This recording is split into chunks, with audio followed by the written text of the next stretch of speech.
অধ্যায় ৮ কাজ, ক্ষমতা ও শক্তি। কাজ: যে কোনো বস্তুর উপর বল প্রয়োগ করলে বস্তুটি যদি সরণ ঘটে তাহলে কাজ হয়েছে, আর বল প্রয়োগ করলে যদি বস্তুটির কোনো সরণ না ঘটে তবে তার উপর কোনো কাজ হয়নি বলে ধরা হয়। কাজের দুই ধরনের, কাজ দুইভাবে কাজ করতে পারে। একটা হলো ধনাত্মক কাজ, একটা হলো ঋণাত্মক কাজ। ধনাত্মক কাজ কাকে বলে এটা একটু পরে দেখবো, ঋণাত্মক কাজ কাকে বলে এটা পরে দেখবো। বলের দ্বারা কাজের উদাহরণ হলো: একটি বস্তুকে ছাদের উপর হতে ফেলে দেওয়া হলো, বস্তুটির অভিকর্ষ বলের দিকে নিচে পড়বে, এক্ষেত্রে বলের দ্বারা কাজ হলো বোঝায়। চলন্ত ফুটবলের ওপর বল প্রয়োগ করলে ফলে ফুটবলটি বলের দিকেই সরে যায়, এক্ষেত্রে বলের দ্বারা কাজ হলো বোঝায়। এবার বলের বৃদ্ধ কাজ কোনগুলো: একটি বস্তুকে মাটি থেকে টেবিলের ওপর উঠানো, এক্ষেত্রে অভিকর্ষ বলের বিরুদ্ধে কাজ করা হয়েছে। আর সমবেগে গতিশীল গাড়িকে ব্রেক করলে গাড়িটি কিছু দূর গিয়ে থেমে যায়, এক্ষেত্রে ব্রেকজনিত বল গাড়ির উপর ক্রিয়া করছে এবং গাড়ি ব্রেকজনিত বলের বিরুদ্ধে কাজ করছে। এবার ধনাত্মক কাজ কাকে বলে: বল প্রয়োগের ফলে বস্তুটি বা বলের প্রয়োগ বিন্দু বলের ক্রিয়ার অভিমুখে যায়, তাই ধনাত্মক কাজ। অর্থাৎ এই বস্তুটিকে যদি এই এফ দিকে বল প্রয়োগ করা হয় এবং বস্তুর সরণ যদি বলের এফ এর দিকেই ঘটে তবে এটাকে ধনাত্মক কাজ বলা হবে। আর ঋণাত্মক কাজ কোনটাকে বলে: বল প্রয়োগের ফলে যদি বস্তু বা বলের প্রয়োগ বিন্দুর বস্তু বা বলের প্রয়োগ বিন্দু বলের দিকের বিপরীতে হয়, বস্তুর সরণ যদি বলের দিকের বিপরীতে হয় তখন ঋণাত্মক কাজ, মানে এটার তখন বিপরীতে হবে। কাজ কাকে বলে আবার একটা সংজ্ঞা: কোনো বস্তুর উপর একটি বল ক্রিয়া করায় বস্তুটি যদি সরণ ঘটে তাহলে বল এবং বলের দিকে সরণের উপাংশের গুণফলকে কাজ বলা হবে। ডাব্লিউ দ্বারা প্রকাশ করা হয় কাজের পরিমাণ। কাজ একটি অদিক রাশি মানে স্কেলার রাশি এবং এর একক জুল।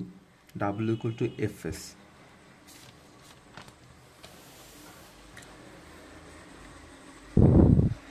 সেটা হলো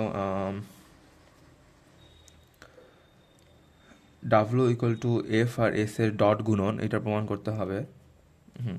মনে করি বস্তুটির ওপর সমপরিমাণ বল এ বি অভিমুখে প্রয়োগ করায় বস্তুটি বলের অভিমুখের সাথে থিটা কোণে উৎপন্ন করে এস দূরত্ব অতিক্রম করে। এস দূরত্ব অতিক্রম করে সি বিন্দুতে পৌঁছালো। সি বিন্দু থেকে সিডি লম্ব এবি টানা হলো, তাহলে এডি হচ্ছে এবি বরাবর কোণের উপাংশ।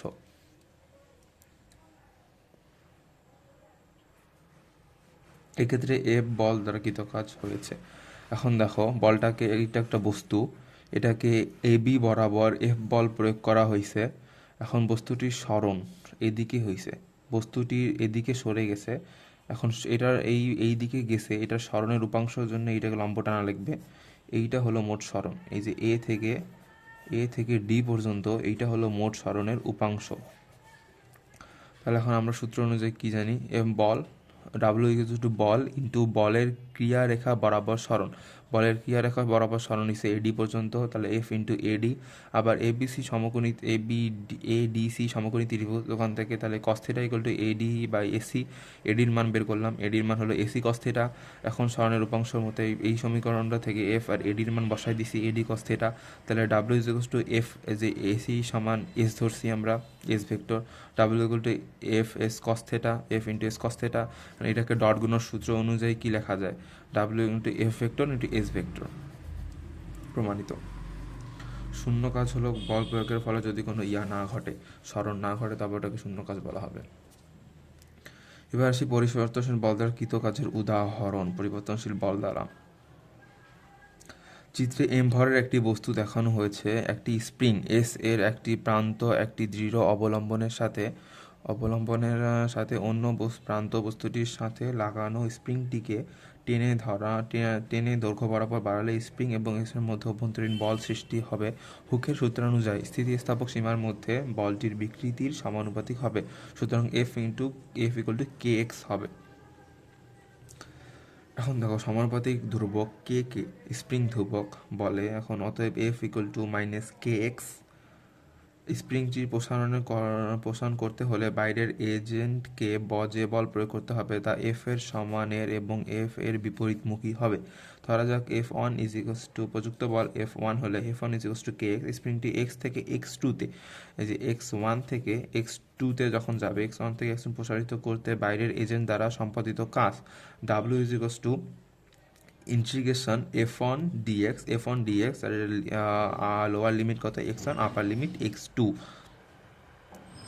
এখন এখানে আমরা F1 কে আমরা ধরছি, F1 কে আমরা ধরে নিয়েছি, F1 পাইছি হলো kx, তাহলে kx আর dx, kx dx, আর কে যেহেতু ধ্রুবক এটাকে বাইরে আনবো, ইন্টিগ্রেশন x এর সাপেক্ষে x কে অন্তরীকরণ করতে হবে, ইন্টিগ্রেশন করলে হবে x²/2 লোয়ার লিমিট x1, আপার লিমিট x2। তার মানে এইটা হাফ কে লোয়ার লিমিট এত, এখন এটা করলে x² - x1² ইকুয়াল টু এত, অতএব এইটা একটি ধনাত্মক। এই কাজ ধনাত্মক, সম্পূর্ণ কাজ স্প্রিংয়ের মধ্যে স্থিতিশক্তি হিসেবে সঞ্চিত হবে। এই কাজটা স্প্রিংয়ের মধ্যে স্থিতিশক্তি হিসেবে সঞ্চিত হবে। x1 ইজ ইকুয়ালস টু 0 এবং x2 is equals two x ধরে সমীকরণ হতে পাই আমরা W equal to half K x²। প্রমাণিত। এখন আসি হলো ক্ষমতার মধ্যে। ক্ষমতা কাকে বলে? কোনো উৎস বা ব্যক্তি একক সময়ে যে পরিমাণ কাজ সম্পাদিত করতে পারে তাকে ওই উৎস বা ব্যক্তির ক্ষমতা বলে। ক্ষমতা আসলে কি? কাজ করার হারকে ক্ষমতা বলা হয়, অর্থাৎ একক সময়ে মোট কাজকে ক্ষমতা বলা হয়। গাণিতিকভাবে দেখতে যাই তাহলে টি সময়ে ডাব্লু পরিমাণ কাজ করলে ক্ষমতা সমান কত? মোট কাজ বাই মোট সময়। এখন মোট কাজ ডাব্লু সময়, W equal to F S into T, F S by T, F equal to V, অর্থাৎ বল ইন্টু বেগ ও সময়। শক্তি কাকে বলে? কোনো ব্যক্তি বস্তু বা পদার্থের কাজ করার সামর্থ্য বা ক্ষমতাকেই শক্তি বলে। এখন আমরা দেখব হলো কাজ, সমতা ও শক্তির একক ও মাত্রা সমূহ। সিজিএস পদ্ধতিতে শক্তির একক কি? কোনো বস্তুর ওপর এক ডাইন বল প্রয়োগ করলে বস্তুটি যদি বলের অভিমুখে 1 সেন্টিমিটার সরণ ঘটে তবে সম্পন্ন কাজের পরিমাণকে 1 আর্ক বলে। সিএস পদ্ধতিতে 1 আর্ক হলো 1 ডাইন ইন্টু 1 সেন্টিমিটার। এবার এফপিএস পদ্ধতিতে একক হলো 1 ফিট পাউন্ডাল, 1 পাউন্ডাল আর 1 ফিট। কোনো বস্তুটিকে 1 পাউন্ডাল বল প্রয়োগ করলে বস্তুটি যদি বলের অভিমুখে 1 ফুট সরণ ঘটে তবে কাজ সম্পন্ন হবে 1 ফুট পাউন্ডাল। এবার এমকেএস পদ্ধতিতে হলো নিউটন মিটার মানে জুল। কোনো বস্তুকে 1 নিউটন বল প্রয়োগ করলে বস্তুটির বলের অভিমুখে যদি 1 মিটার সরণ ঘটে তবে কাজ সম্পন্ন হয়েছে 1 জুল মানে 1 নিউটন মিটার। এবার আমরা কাজের মাত্রা দেখব। কাজের মাত্রা আমরা জানি কাজ ইন্টু বল ইন্টু কাজ ইকুয়াল টু বল ইন্টু সরণ। বল মানে কত? বল মানে হলো ভর ইন্টু ত্বরণ, আর এখানে সরণ। এখন ত্বরণ মানে কত? বেগ বাই সময় ইন্টু ভর, বেগ বাই সময় ইন্টু ত্বরণ সরণ। এখন আমরা বেগ মানে কি জানি? বেগ মানে হলো সরণ ভাগ সময়। তার মানে এখানে ভর ইন্টু সরণ ভাগ সময় স্কোয়ার, এখানে সরণ, তাহলে ভর ইন্টু সরণ স্কোয়ার বাই সময় স্কোয়ার মানে এল স্কোয়ার ইন্টু টি/2। এটা হলো কাজের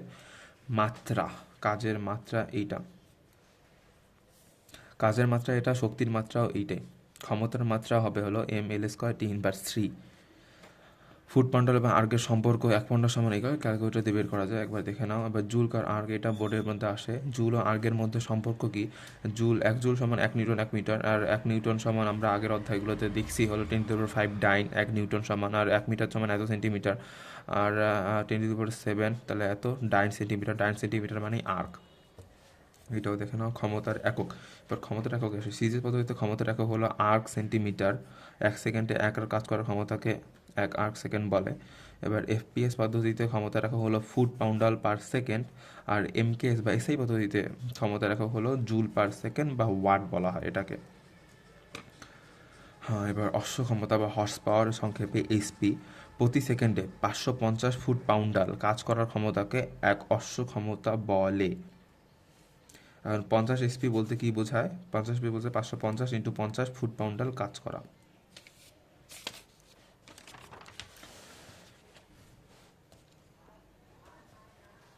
এখন আমরা অশ্ব ক্ষমতা এবং অটের সম্পর্ক দেখব।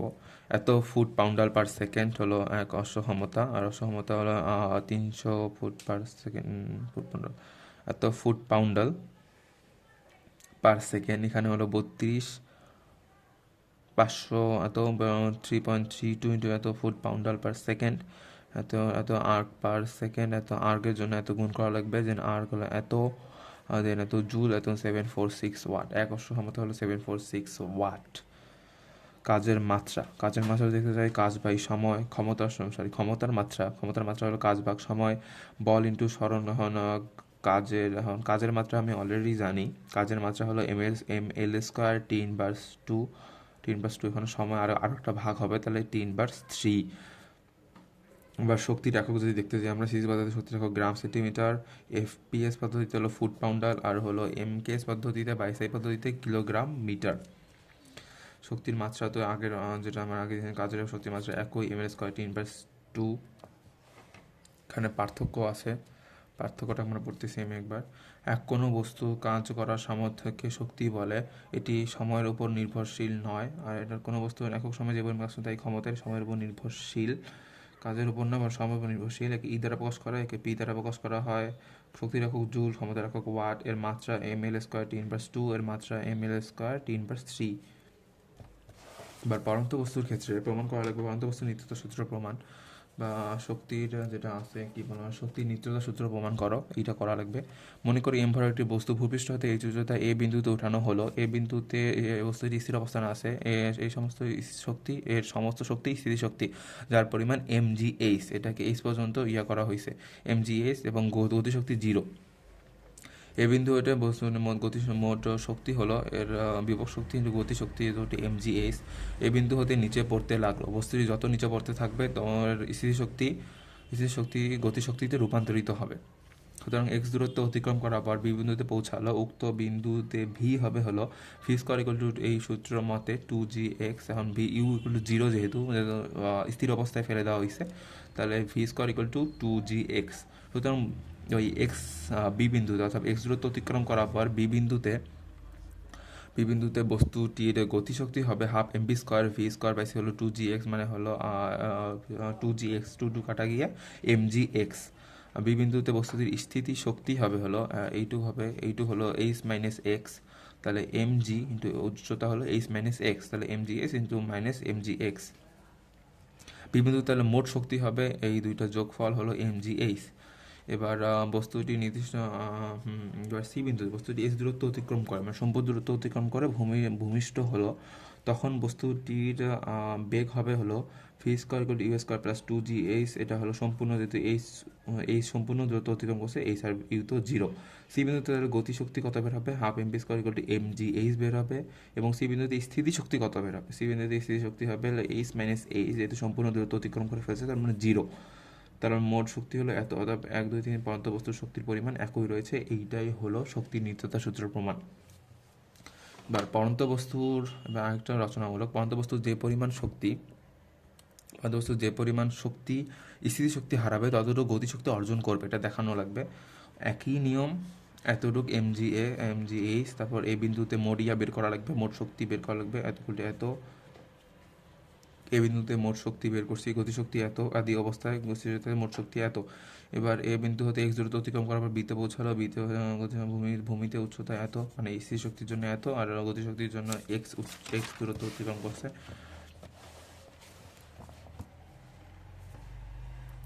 এখন এখানে বি বিন্দুতে মোট বিন্দুতে স্থিতিশক্তি এত বের করছে, বি বিন্দুতে গতিশক্তি এত, আর এ বিন্দুতে স্থিতিশক্তি হারাইছে কতটুকু, mgx হারাইছে, এবং গতিশক্তি অর্জন করছে এত। অতএব পরন্ত বস্তু যে পরিমাণ স্থিতিশক্তি হারায় ততটুকু গতিশক্তি অর্জন করে, প্রমাণিত।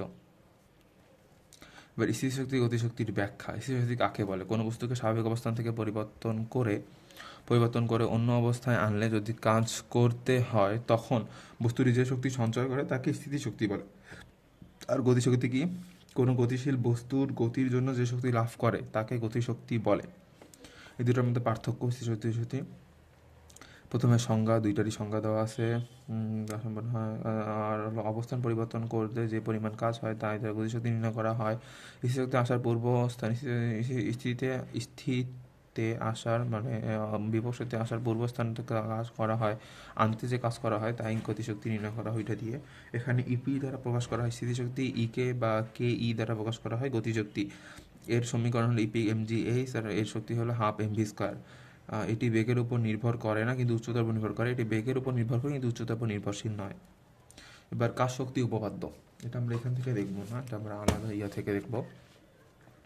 কাজ শক্তি উপপাদ্য এটা মানে হলো কোনো বস্তুর উপর কাজ শক্তি উপপাদ্য কী বোঝায়, কোনো বস্তুর উপর বল প্রয়োগে কৃত কাজ সমান গতিশক্তির পরিবর্তন। এখন সেটা কি একটা বল না অনেকগুলো বল, বস্তুর উপর যতগুলো বল প্রয়োগ হবে তার সমষ্টি সমান গতিশক্তির পরিবর্তন হলো ডেল ইকে।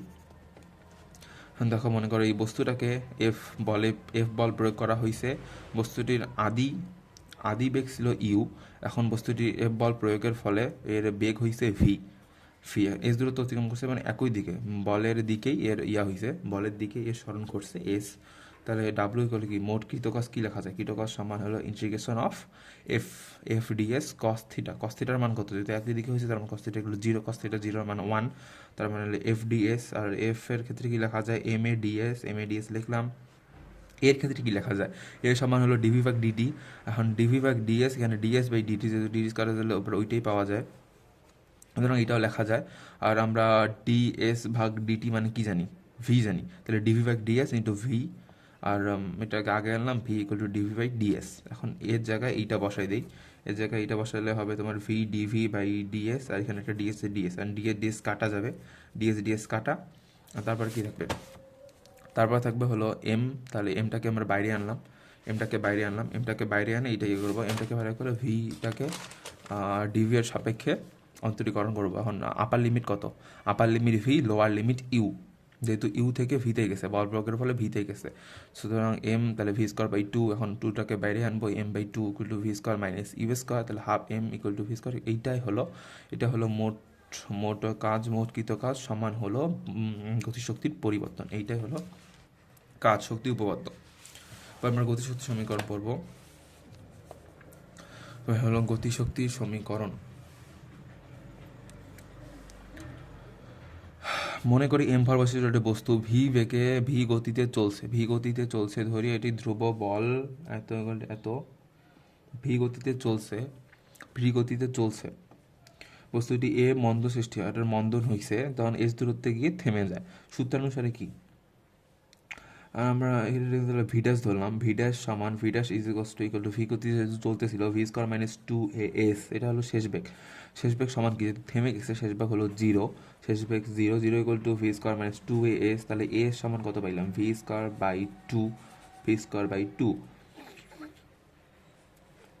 By two. ওকে, এবার আমরা জানি কোনো বস্তু থামার পূর্বস্থান যে পরিমাণ কাজ সম্পন্ন হয় তাই হলো গতিশক্তি, থামার পূর্ব পর্যন্ত যে পরিমাণ কাজ সম্পন্ন হয় তার গতিশক্তি একটু বল দূরত্ব এফ ইন্টু এস, এফ সমান কি এম এ এস, তাহলে এ এস এর মান আমরা পেয়ে গেছি ভি স্কোয়ার বাই টু, বের করছি এম, তাহলে V square by two half M V square. তো এইটা যেহেতু ভর ধ্রুব সংখ্যা, সুতরাং নির্দিষ্ট ভরের কোনো বস্তুর গতিশক্তি গতিবেগের বর্গের সমানুপাতিক। এখন আমরা আরেকটা দেখবো যে আমরা কোনো বস্তুর এটা হলো গিয়ে থেমে গেছে, মানে শেষ বেগ জিরো, এটা আমরা দেখবো শুরু থেকে শুরু করছে, মানে এটা শূন্য বেগ ছিল, শূন্য বেগ থেকে শুরু করছে। আমরা একটা বস্তুর বেগ ধরলাম U equal to zero, F বল প্রয়োগের ফলে ভি বেগে গতিশীল ছিল, এখন ওই দিকেই এফ এর দিকেই ছিল, তার মানে W equal to F S cos theta, F তে কত এম এ কস থিটা, এখন আমরা এম এস কস থিটা, এখন আমরা জানি কি V square equal to U square plus 2as। এখন যেহেতু ইউ ছিল শূন্য, প্রথমে ছিল শূন্য, সুতরাং ইউ ইকুয়াল টু হবে জিরো, ইউ স্কোয়ার সমান হবে জিরো, সুতরাং V square equal two 2as, সুতরাং as is equal to V square by 2a, V square by 2a। মানে তাহলে আমরা এস এর মান বসাবো, V square by 2a equal to half M B square equal to E K, সুতরাং যেহেতু কাজ সম্পন্ন হয়েছে ওটাই গতিশক্তি, সুতরাং হলো ইকে বা গতিশক্তি equal to half M B square, প্রমাণিত।